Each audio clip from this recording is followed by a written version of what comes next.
Hello everyone, hope you are doing good. So for today my topic of discussion in the video is some few sections of capital gain which I will be discussing in this video. These are the two sections, that is section 45, subsection 5 and section 51. I will be discussing these in detail. So first of all I will start with section 45 subsection 5. So this is the section, that is compulsory acquisition. What is compulsory acquisition of an asset? It means transfer of capital asset by way of compulsory acquisition under any law, or the transfer is the one for which the consideration is determined or approved by the central government or the RBI.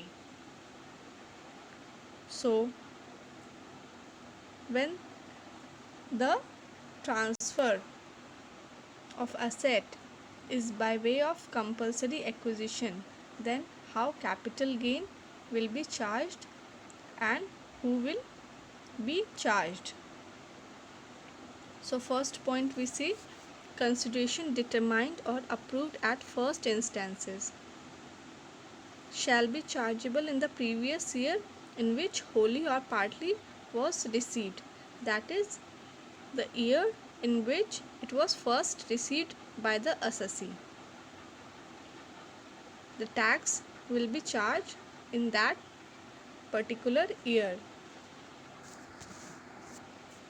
What will be the period of holding? Period of holding shall be taken up to the date when asset was compulsorily acquired. Now, what is enhanced compensation? Enhanced compensation means when the compensation so approved is further enhanced, means changed or increased. So in which year it will be taxable?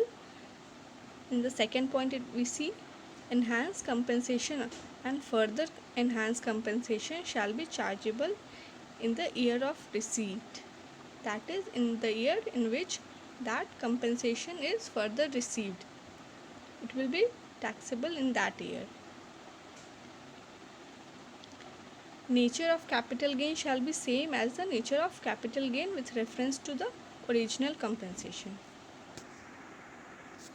Now next point we see, in the case the amount of compensation or enhanced compensation is subsequently reduced, the capital gain shall be recalculated by taking the compensation or enhanced compensation so reduced, means on the change value our tax will be computed.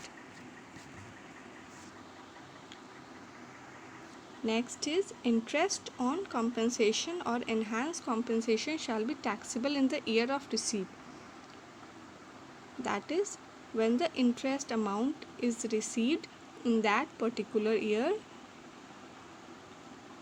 those amount will be charged in the tax. Under which head? Under the head income from other sources,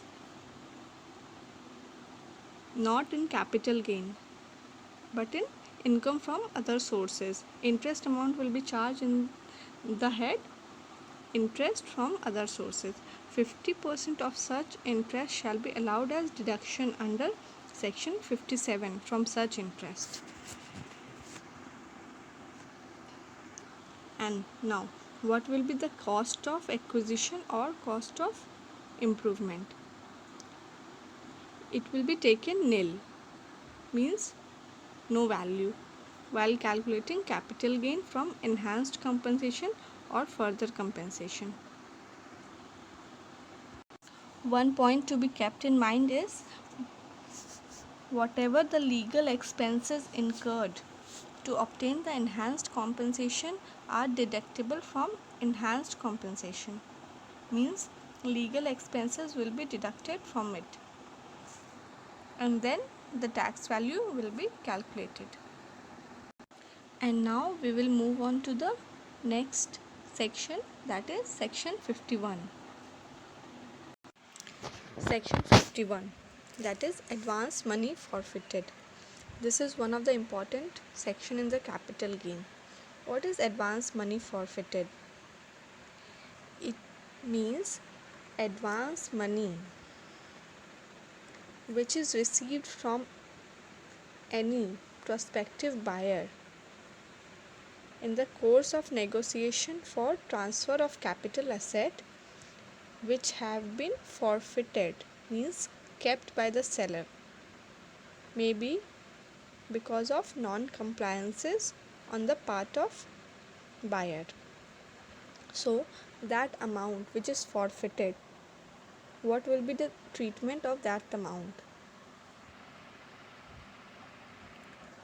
That amount will be deducted from the cost of asset or the written down value of the asset if the asset is depreciable, or the fair market value. That amount will be deducted from any of these three, as the case may be, in computing the cost of acquisition. This is relevant for advance money forfeited up to 31st/3/2014. For advance money forfeited after 31st/3/2014, that advance money or money forfeited on or after 1st April 2014 shall be treated as income from other sources and shall not be reduced from actual cost of acquisition. Means here the amount which is forfeited will not be deducted from the cost of acquisition, rather it will be charged under the head income from other sources. So I hope these two sections are clear, and I will be discussing more sections in capital gain in my next videos. Thank you.